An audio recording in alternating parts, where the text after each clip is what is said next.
Well, the presidency is embarking on a week-long public outreach program ahead of the State of the Nation address. This is to create, it says, awareness around the address, which outlines government's program for the year. On Thursday, President Cyril Ramaphosa will address a joint sitting of both houses of Parliament at the city of Cape Town, and that's, of course, after parts of the Parliamentary precinct were destroyed in a fire in January. Let's bring into the discussion Minister in the Presidency, Mondli Gungubele, who is in Paarl this morning, where the program is kicking off, and he joins us now live. Great to have you with us on the program this morning, Minister. And it's a weeks-long program, as I've just said. Is this a first for the build-up to the State of the Nation address? Yes, Michelle. Good morning to your viewers and good morning to yourself. Thanks for the opportunity. Yes, it is the first build-up, first main build-up for the SONA. Yes, that's correct. Tell us more about what the aim is. You're in Paarl this morning. You'll be in Khayelitsha. You'll also be in Nyanga. What are you aiming to do with this build-up to SONA? We are beating two birds with one stone, Michelle. This is in anticipation of the SONA on Thursday. At the same time, we are promoting awareness on the significance of the census, because as we prepare and plan for service delivery, confronting all the difficulties of inequality, poverty, and unemployment, numbers of the people who are dealing with, both in absolute numbers and profile demographics, we need to be clear about.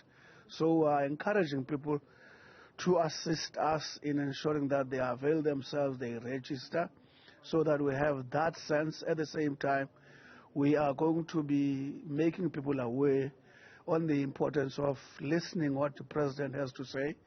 And we hope there's a lot of other interaction after the State of the Nation, and actually to ensure that we have a sense of what's the feedback from the people with regard to who are the people who are being affected directly by the issues that the President will be raising on Thursday.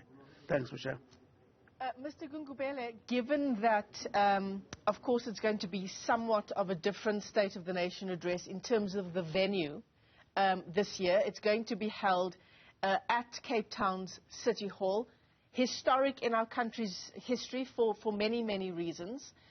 Tell us about, some of the differences we might see in this year's SONA, given the change of venue, and whether all of those usual ceremonial aspects will be there.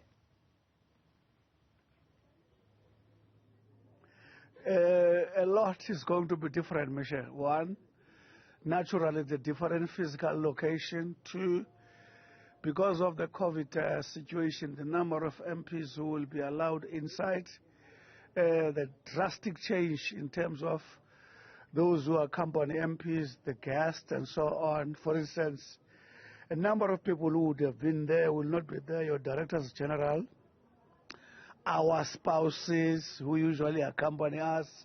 So a number of these things are not going to happen.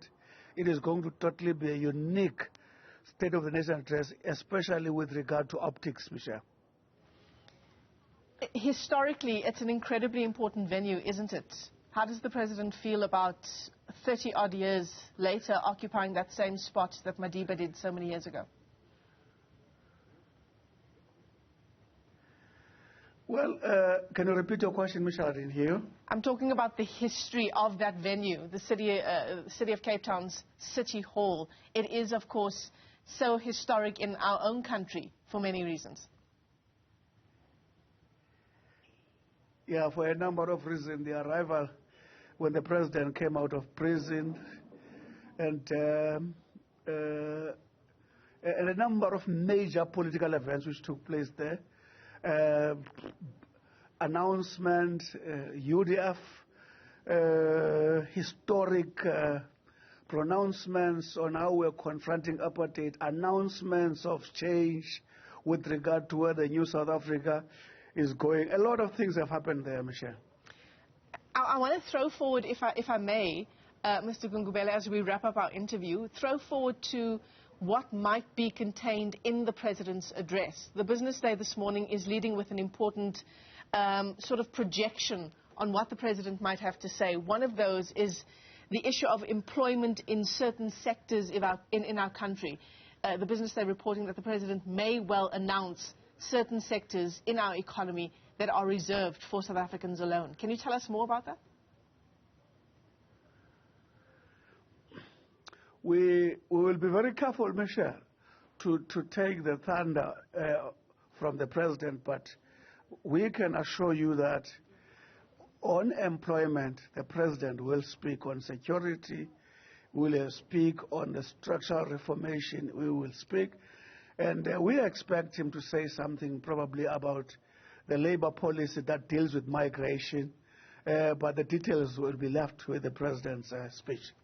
Minister in the Presidency, Mondli Gungubele, let me thank you for your time this morning. Of course, as we're throwing forward to the President's State of the Nation address delivered on Thursday, there is that program of action that is being held in Cape Town in various aspects. Thanks for joining us this morning.